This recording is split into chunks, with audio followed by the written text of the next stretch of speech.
Noong unang panahon, may dalawang magkasintahan na nagngangalang Alexa at Florcito na naninirahan sa isang lumang bahay.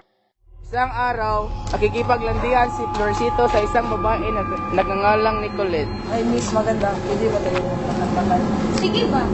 Nakita ni Alexa ang kanyang asawa na may kasamang iba, kaya bigla niya itong nilapitan. Ayaw na naman ba kalendahan ito, Florecito? Sino ka ba?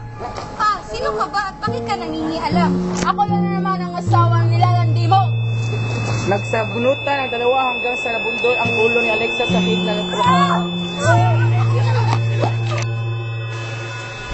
Laging nagparamdam si Alexa kina Florcito at Nicolette dahil gusto niya talaga ni Alexa na pagbiyaran ni Nicolette ang nagawa niya. Laging tinatawag ni Alexa ang kanyang asawa. Naglalakad si Nicole papunta sa kanilang bahay. Ngunit nagpaparamdam pa rin si Alexa.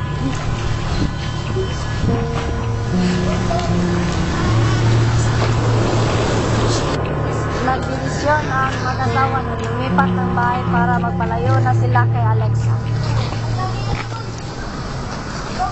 Lumipat na tayo ng bahay. Sige, sa ikabubuti ng ating pamilya. Bahay sa matagal ko ng kaibigan na si Chandri.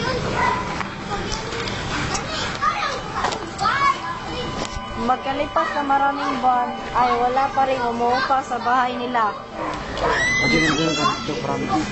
Nila Alexa dahil takot na takot sila kung ano ang mangyayari sa kanila. Si Chendrick lang at si Alexa ang nasa loob nito. Alam ko na dyan ka Alexa, huwag mo akong takutin.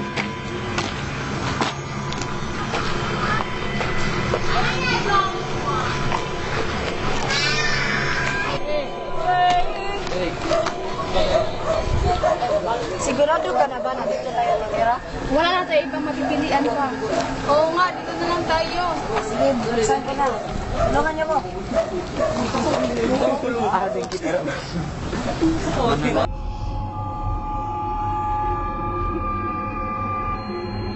Bang may paglilingkod ko sa inyo? Lola, pwede po bang umayon pa? Pwede, pero alagaan yung bahay na ito. Ano naman po yun? Kayo na ang bahala sa sagot. Ano naman itong mga litratong ang papangit?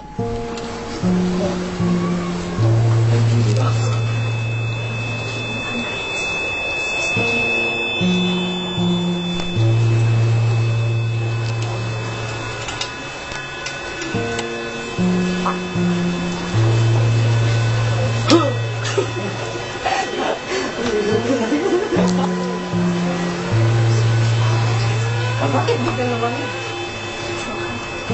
Nakailis ka?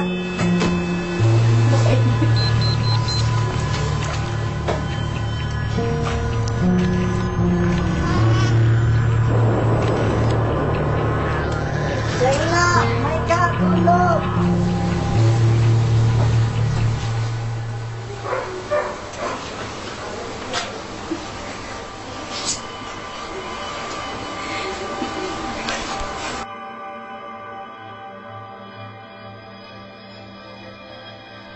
Ano mangyari sa'yo? Bakit ka nakahiga? Pahinga na ata ang bulan nito.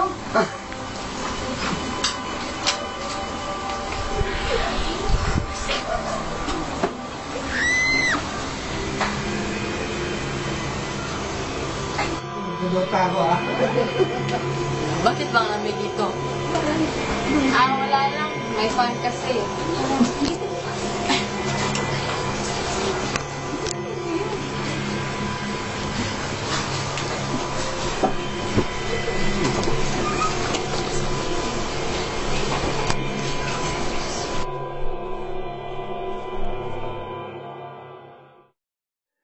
Nandirito ako.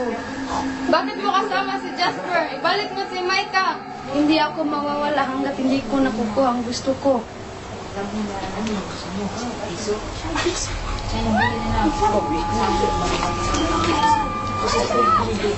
Micah! Patay sila Mika at Jasper, ngunit buhay pa sila sa Ina at Hiner. Noong tinanong ng mga investigador, si Hiner ay ang sinagot ni Hiner ay Hindi siya titigil hanggat hindi niya makukuha ang gusto